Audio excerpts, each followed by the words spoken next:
Hey guys, welcome to another episode of Blitz Growth. Super excited to have an awesome guest. We go back a little bit and have worked on some awesome projects together, but I'm going to introduce Mitch and he's going to drop a lot of value bombs in so many different areas of YouTube, influencer marketing, and all these things. But yeah, Mitch and I go way back into the days of building Noah Kagan's OkDork YouTube channel, where we had a ton of learnings, which Mitch is going to go into. And then today we're also going to focus on how Mitch builds the OkDork brand, audience, and now how he also helps Appsumo create awesome influencer marketing partnerships to help scale the Appsumo brand. So Mitch, thank you so much for joining. Awesome to be here, Jack. Great intro. Thanks. I'm excited to chat with you a little. We talk the majority of time on Slack, so good to be on the Zoom. I know, man. It's crazy looking at people and talking to them now. Right. All right. So I'm going to take it back to the beginning so that everybody can kind of get a bit of an idea of who you are and what you do. But give us your sales pitch, kind of like summarize yourself in one sentence as to what value you provide to people when you're maybe, networking, or you're chatting to someone at a bar, or you're talking to someone else on the team and introducing yourself. What's your kind of like elevator pitch? Sales pitch, elevator pitch. So funny thing about that is I actually think like one of life's greatest hacks is to not have to sell yourself. Right. And so I don't really ever think about like, oh, how am I going to sell myself to this person or whatever. I just always try to figure out what is important to that person just so we can connect as people. But as an aside, there's like the Velcro theory for meeting new people. It's like you kind of just throw a bunch of things out there, see what sticks and like where you're going to connect on. So depending on who I'm talking to, I just say I do marketing in a software company, specifically help run an influencer marketing team at Appsumo. And over the past have worked with an entrepreneur to grow his content channels. Nice. Well, I really want to dive into the story of that because I know there's something there about how you actually started working with Noah. And I've talked to Noah a few times, and he always has interesting stories about how he finds the people that he works with, and a lot of them are very unique. But what was your in for getting connected with Noah and then starting to work with him on all his OkDork stuff? Yeah, I guess he does have a way of. I think that's just kind of the power of having, leverage of the internet and putting content out there over several years. You just form connections.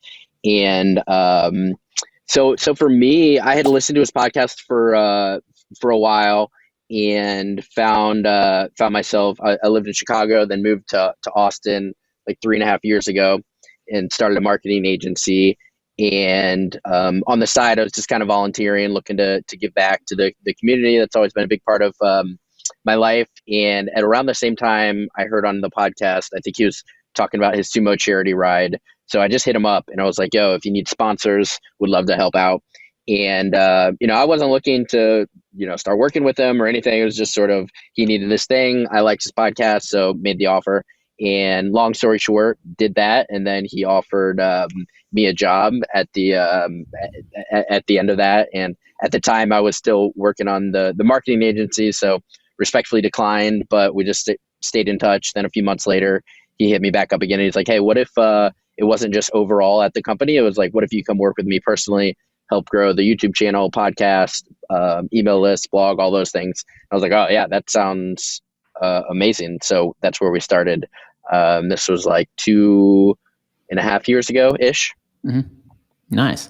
And then, so you said the main goals were growing the podcast, growing the YouTube channel. Over the last 2 years, what have been some of the best strategies for the growth of those two things for Noah? Yeah. So one thing we realized early on, we didn't have a good overall goal. We were doing this total audience metric, which was just an aggregation of the podcast, the social channels, email lists, etc. And it was very hard to see what levers we could pull to have specific outcomes towards that goal, just because there's so many different channels. And so then we decided, okay, which one can we go all in on? And decided that YouTube was that channel. I had played around with video a little bit, and Noah's had the channel for a while. And so figured we'd go there. And then it was very clear to be like, okay, here are the things that we could actively do to control the metric. And then picked a goal at the end of 2020 was to get to 100,000 subscribers, and tried a bunch of things. We tried things like giveaways, embedded in using our email list to point towards everything towards YouTube. And at the end of the day with YouTube, as with a lot of the platforms, it's hard to win outside of the platform, right? And so we just started to look just on the platform. And with YouTube specifically, once we optimized for basically two things, CTR, the click-through rate, who's actually starting to watch your video, and the average view duration. So if they click it and they watch the majority of it, YouTube rewards you with more viewers, and with more viewers come more subscribers. Okay. And so what sort of tests were you guys doing to improve those click-through rates and those watch completions?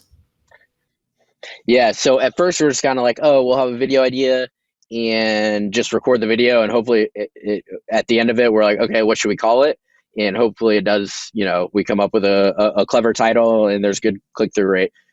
Turns out that's not a great strategy. And the people who do YouTube the best, when you study channels like Colin Samir or any of these other big YouTubers, they don't actually start to record anything or outline anything until they come up with the title and what the thumbnail will look like. So we kind of just changed our whole process to start with that, begin with the end in mind sort of thing. And we'll have and put a lot more time and energy into the thought process behind it. So I think this is applicable to whether you have a YouTube channel or if you're putting out any sort of content.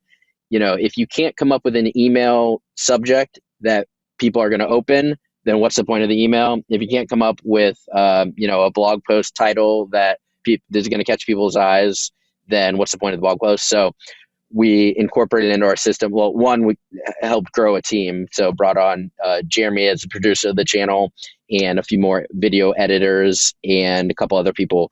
And so part of the process is we spent a lot of time thinking each week what is on video ideas. And then we'd get some external people too to pitch us ideas. And we start to see immediately the CTR goes up, and with that, the subs would follow. Nice. No, super interesting that you look at the title first and then producing the content. I think that's super valuable, and not many people do that at all. The other question would be, there were. Sorry, I was just gonna say earlier on there were many times where it's just like, oh yeah, we could do that, and then we implemented that, and we're just like, oh, what would the title or thumbnail be? And we're like, actually don't know. So like we have to scrap it, and it forces us to come back with like more sub arguments and more clarity, really. So the other big factor in this is how much of an impact was the SEO in terms of your brainstorming and ideas for coming up with content? Because I know some people are very SEO heavy with YouTube. They're like, it's the search engine still. You've got to, please the algorithm by making content based on SEO. Other people are like, no, it's an entertainment channel. You just need to entertain people, and then the views and subscribers will come from that. How do you balance that? Yeah, it's so interesting you bring up SEO, and I guess it ultimately depends on your goals, right? If you're looking to organically rank just to a blog post or something outside of YouTube, maybe SEO would be good. But we came into it thinking like, okay, what do people want? Let's look at and play the SEO game. And it turns out that actually was hurting when we were optimized for keywords in SEO. Those hurting the channel in terms of subscribers and average view duration, because when you look and you could break down the sources, and the highest average view duration was, one, anybody who has notifications turned on, you're super fans, that makes sense. Two, people coming from browse. And then you go down all the way to the very bottom was Google search, and external they call it. And so it makes sense if people are just in a real quick searching for something in particular, they're fast forwarding through the video and they don't watch the whole thing. So if we find something, we more so look at like topic wise in general, this is a big topic versus specific keywords. Got it. And is that also, so that's search engine in terms of Google, is that also encompassing, is that the same stance you take on YouTube SEO? So it's like, titles, tags, descriptions, all that sort of stuff? Yeah, we definitely were over sort of tagging and thinking about, optimizing all things search early on, and then found that like when we'd stopped doing that, it didn't really make a difference. So I think part of the process, we still do a handful of tags or whatever we used a couple of the tools, but I think TubeBuddy or vidIQ might have a functionality where you can just auto tag a few things. But yeah, like if we were to look at our time each week as like 100 units of time, and we're spending all these units of time trying to over optimize just a bland video, and we changed that to say like, okay, let's just think of a really good idea and then lead with that, and then that proved to be like very helpful for us. Super interesting. Yeah, so short answer is it's an entertainment platform, not a search engine. Yeah. Okay, so a few questions here. So what has been the most popular content you've created for YouTube? Or give me some kind of formulas for what you've seen as trending as the most popular content that you've made. It doesn't have to be Noah's channel. So I think overall what we found with Noah's channel, and just in general, you'll see is this like content or hype hijacking, right? So you look at Mr. Beast anything, and people are doing Mr. Beast, team breakdown. We've done them on our channel, how he makes, $100 million or whatever. And you just take popular thing and you do a spin on it. You can put the title or the thumbnail rather to look kind of similar to that. And so you're kind of bringing in that audience. YouTube does a really good job of showing it to that channel's audience if it resonates.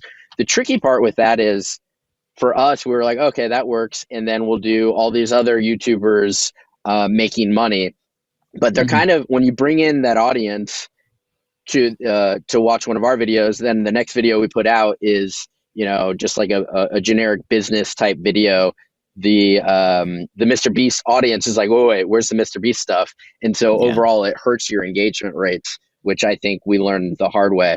So I think that being strategic about how you're going to ride these waves of what's popular, you can see things like, that's topical in news of different, the Squid Game stuff, or anything like Elon or Tesla that gets really popular. So as long as you make it similar to the content that you're going to be putting out in the future, I think it's fine. Yeah. And quite effective rather. Yeah, we've interviewed a few YouTube people actually, and they were saying creating your content buckets, creating your themes, and then breaking it into like, not even that many, 2 to 4 themes of types of videos, and really sticking to, if someone was to come to your channel, would they be expecting the next video they see if they hit next or something? Because they were saying one of the biggest mistakes that a lot of people make is they just jump around too much with their content. And so it's very hard to get consistent watchers if you are creating content that they might only be interested 1 in 10 videos from.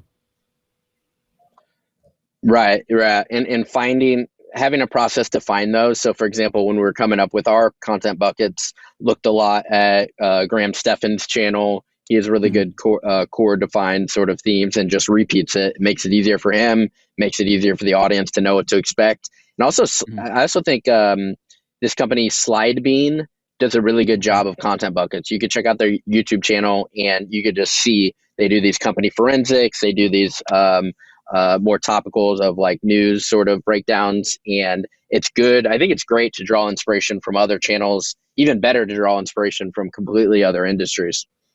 Okay, got it. And coming back to the question, so what's been the most viral video?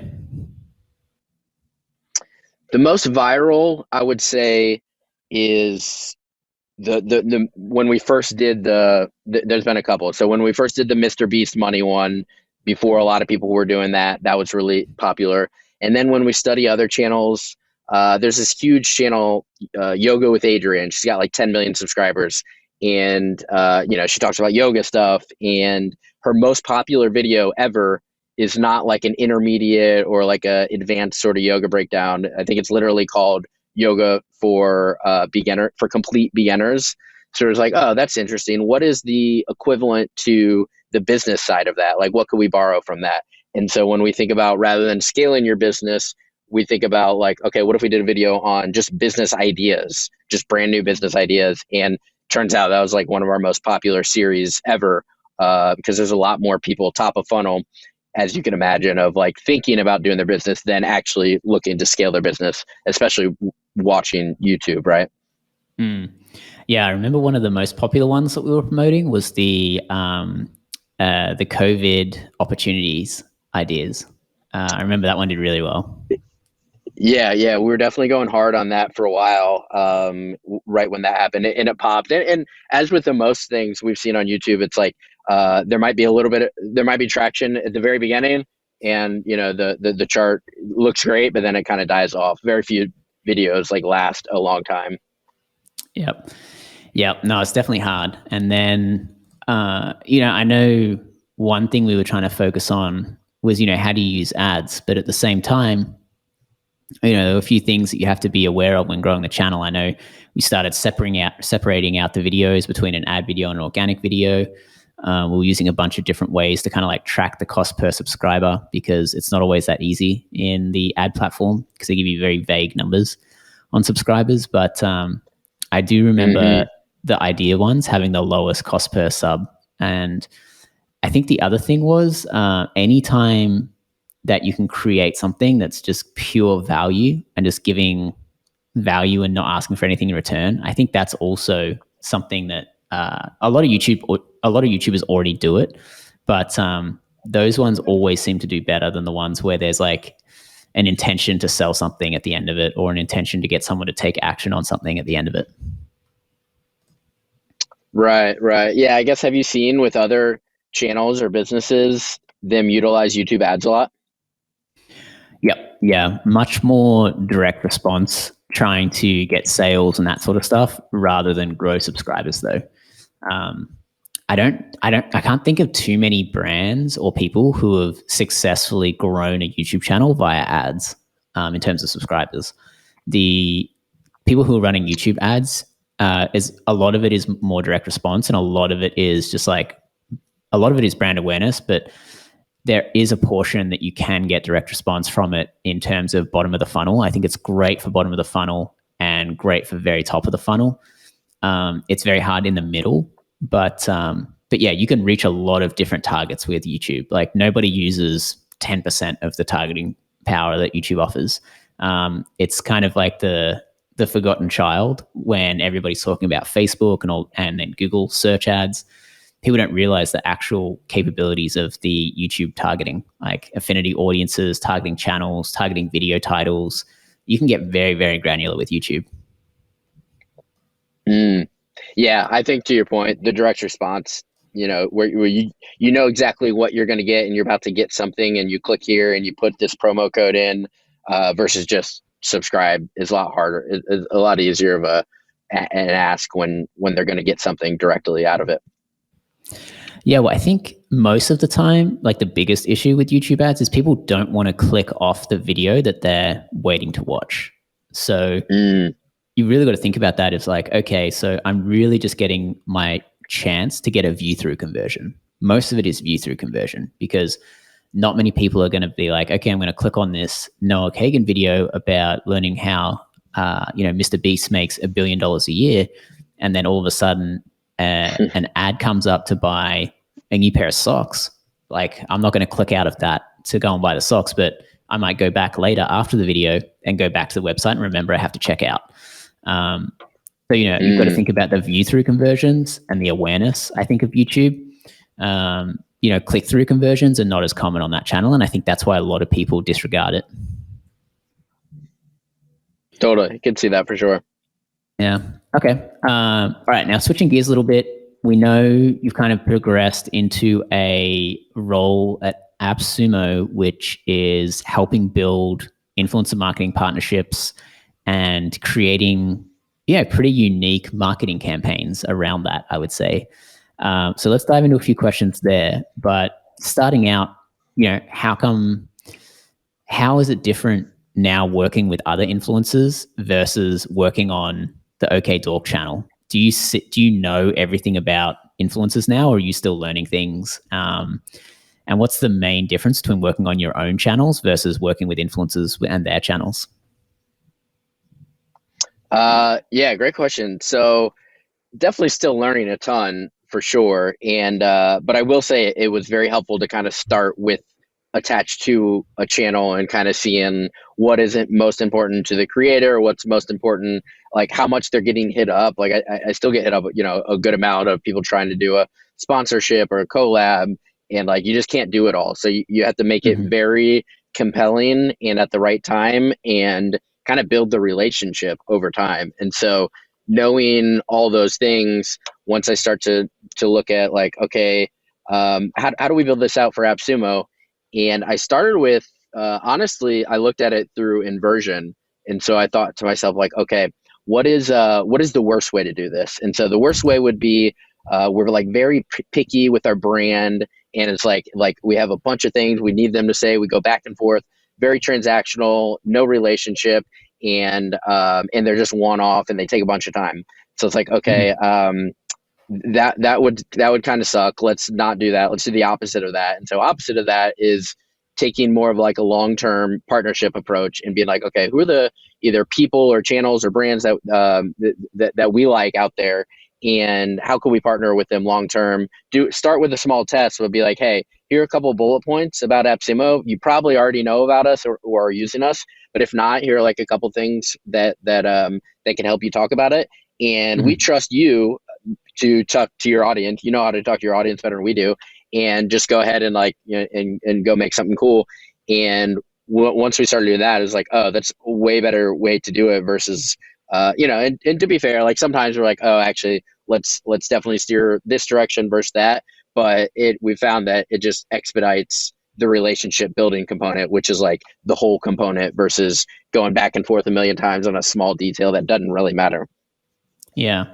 Yeah, and you've probably seen so many pitches come in through the OkDork channel as well, with from different brands trying to work with, Noah and OkDork. So you probably had a good kind of foundation to understand, what a good pitch was, what a bad pitch was.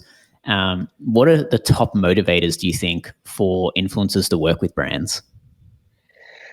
Um, So I think one thing too, where like back to the inversion thing is like just like having a generic ad read that the influencer doesn't really care about the product and is just kind of doing it for the money. Like that definitely shows with the audience. So I think a motivator for the influencer is like, one, make it, kind of marketing 101, like make it super, super easy for both the influencer and the call to action.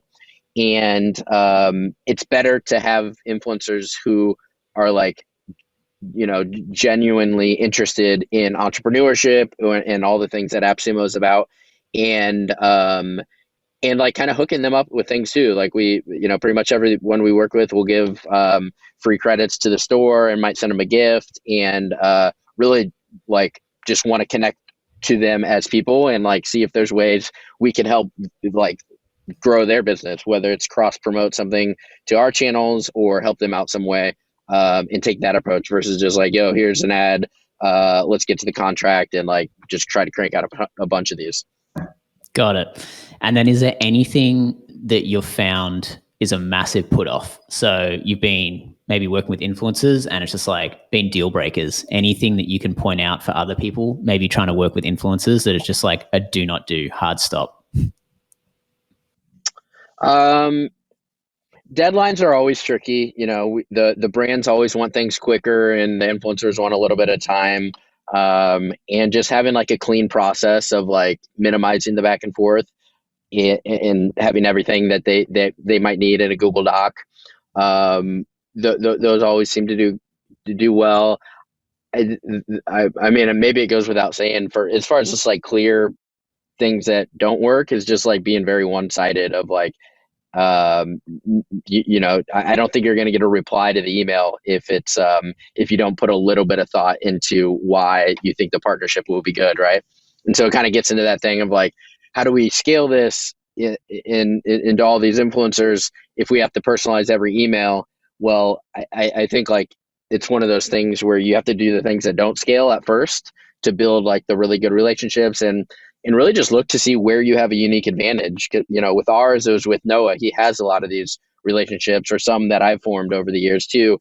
And so starting with them, and getting people like Ryan Holiday or Pat Flynn or Ali Abdaal or any of the handful of people that we're just kind of already friends with, and then using them as great examples of like, oh, this is a perfect one. That helps us get more. Okay, so you've been doing this for a while now. Do you have a process or a system that you've been able to put together that you can quickly highlight for brands wanting to get more into the YouTube influencer marketing space? Yeah, we have a process for sure, and continue to tweak it, every few weeks really.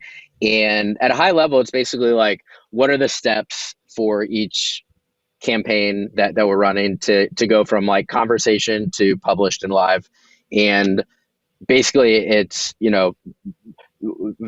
first starting with the outreach of forming the relationship, and then coming with the ask for the specific campaign or whatever we want them to say or shout out. And then the last part is, where your team has come in too, is once you're forming the relationship and make it very clear that at the end of it, we're going to turn this content into an ad. And so it's not a surprise to them once we get to that point. We use a lot of times your YouTube videos, and we'll repurpose it with, your team with an ad. And that's where we found a lot of success to kind of boost the whole thing. Yeah. Once you strap the ad component onto it, it's much easier to look at your ROI on those partnerships and those deals. It's very hard to do organically. You can use coupon codes and dedicated landing pages and all that sort of stuff. But, when you look at dollars spent on ads, ROI, and it's connected up to your store or your website where you're tracking revenue, it makes it a little bit easier to justify the spends for different influencers. Quick question on how you're finding influencers. So obviously you said, you've got a bunch of connections and all that sort of stuff. Let's say someone didn't have those and was starting out. Where would you suggest they go to find good influencers to work with? Because people ask me this all the time. It's like, how do I get started with influencer marketing? And I always give the super generic answers of like, you have to manually do it. You have to go through finding people in your niche, or you have to go to like, a marketplace where they have directories. But is there any suggestions you would give for brands trying to get into this, and where to find good influencers to work with them? Yeah, so I think about this a decent amount, and at the highest level, like zooming way out, I'm kind of obsessed with this concept of finding the work that you just love to do. And, it sounds very cliche, and of course you're not going to love every day or every hour. But just in general, like on the weekends, or if you're on a trip or whatever, like, are you kind of already doing that stuff already? And so it doesn't really feel like work? Or is it like, oh, there's a huge divide between work and leisure? And for me, there was a really big divide years ago. And so I'm like constantly trying to find the things that I'm fired up about. And where I am today is like listening to podcasts and studying other entrepreneurs and all that stuff. Like I do that stuff constantly. And so over the years, another thing I would do is just like, if there is a podcast I liked or an email or really anything, I'll just reply to the email, or I'll DM the person, be like, yo, this was so cool. Like, thanks for sharing that. And so I've always just kind of done that. The last several years, I've sent like handwritten cards or video, like Loom recordings to people. And so like over the years, I've kind of formed some of these friendships, and I would encourage everyone just to start when they don't need the thing, which is not what people want to hear. They want like the immediate result, I know, but it's better to start now. And at the very end, like very worst case scenario, all that happens is like, maybe they say nothing and nothing ever happens to it. Like you've dedicated like zero time, pretty much very minimal time, and you're enjoying the thing anyway. But best case scenario, they reply to the thing, you start to form like an actual relationship. And then when you do have an ask later, maybe you hit that person up for a sponsorship, or better, it's probably just to ask that person like, hey, really looking to grow my product. Do you have any recommendations, versus like going straight for the ask. And so that's best, I would say. Second best would be using more of like the referral route, right? Of like asking people who know influencers, or maybe agency people like you, who they think would be best. And then Also, if you want to use money to do it, there are tools like we use a tool called Upfluence, and I checked out a handful of these other ones, talked to a lot of people, and ended up going with Upfluence. And it's basically like a database to find and reach out to influencers. And so we'll kind of do a combination of like, hey, I know you, like we were just texting, but I'm going to put you in our drip here just so we could track it in Upfluence. But we use that for cold email too. And so a combination of all those things, but the more genuine, obviously, the better. Yeah, I think the relationship building thing is so important, so undervalued, just because, as you mentioned, no direct ROI. So people skip it a lot of the time. But you see the guys that are doing really, really well, it's, there's a very strong correlation with how much networking and how much kind of effort they put up front to build those opportunities. It's not really just luck. But we were talking actually earlier before this, and you're talking about the importance of, copywriting, being present on social, getting more involved with building these relationships and creating that database of, connections that are at some point, you don't know when, going to be valuable for maybe a startup, maybe a business, an opportunity that you've got. But give us an update on what you've learned and some of the wins that you've had recently about relationship building. And then I know you were mentioning the importance of that copywriting aspect. Yeah. So I guess going back to like finding the things that you really like to do, I found that writing is really interesting and something I enjoy. And really, even if I didn't enjoy it, I think I would force myself to, just because there are so many positive benefits that it's led to in my life, at least. And so like, even if you don't plan to put out anything, publicly or have a blog or anything like that, like it still forces clarity in your thinking to say, okay, I'm going to write this and, send, even if everyone sends emails, right? And so, for me, I've done a handful of these, copywriting courses or online writing courses, and you quickly form real friendships and bonds with people. And then those people are also on Twitter, for example. And once you have, legit friendships with people that you're DMing with, you find other people randomly finding you and DMing you, and then creating more friendships. And then that gives a nice little boost to some of your content too, that you're putting out. So I think that, I just finished up another 5-week writing cohort a couple weeks ago.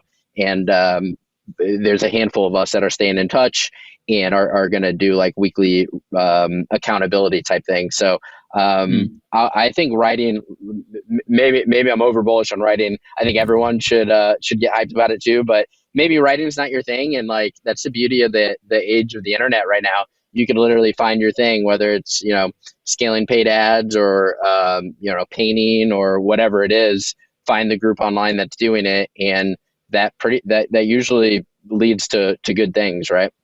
No, 100% agree. Some of the places that we build relationships is with other platforms, other companies, other brands, complementary brands usually is a good place to start. Conferences, that sort of thing. Twitter game is great. I think it's actually one of the best social platforms. I love Twitter. For organic, for ads, it's not as great.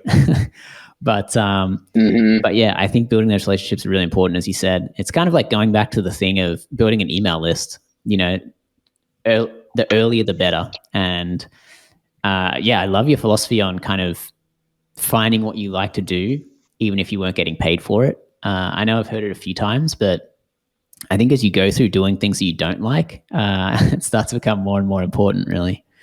But yeah, anyway. And I think it's hard too for people who are maybe in a situation where they don't have as much you call it time or ability to sort of try some of these other things. But I think everyone at the end of the day can.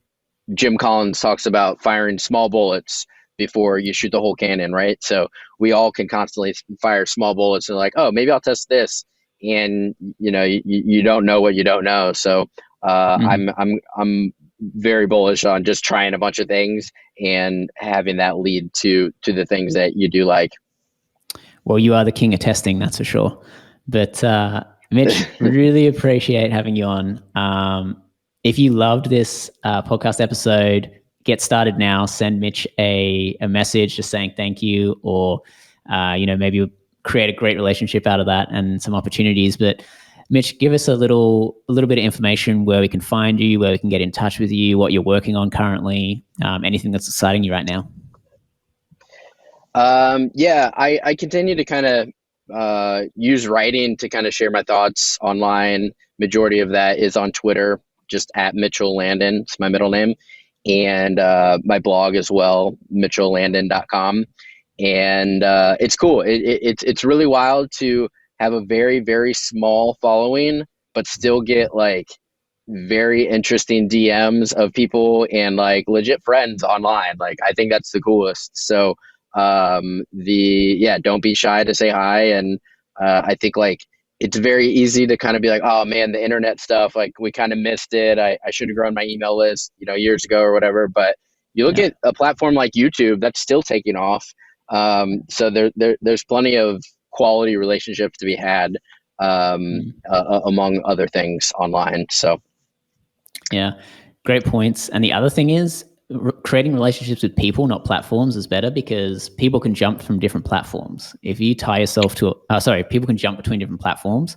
But if you're creating a relationship with maybe just a following on Instagram or a following on TikTok or whatever, as soon as that platform changes that organic reach, or maybe your account gets banned or a new platform replaces it, that kind of all that time and effort you put in is gone. Whereas if you build relationships with people, they can just keep jumping from platform to platform and they're agnostic. So there's a lot of opportunity, not just on singular platforms like working with YouTube influencers, but if you create that relationship with someone, you can reach many platforms versus just focusing on follower growth.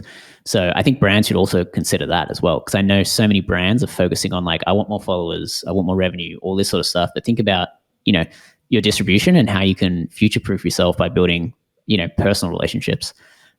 So all great points, Mitch. You dropped some absolute value bombs. Hopefully you'll get a few people listening, reaching out and creating that first connection, and you guys can do some awesome things together. But if you like this episode, make sure you subscribe. And Mitch, thank you so much for joining. Dude, Jack, thanks for having me. This was a blast. Yeah, of course. And we'll have to do it again when you've got more updates on all your copywriting and everything. Hell yeah, I love it, man. Thanks, mate. Hey guys, we put a bunch of effort into making great content for this YouTube channel. So please hit subscribe, leave us a comment, hit like, and tell a few friends about it.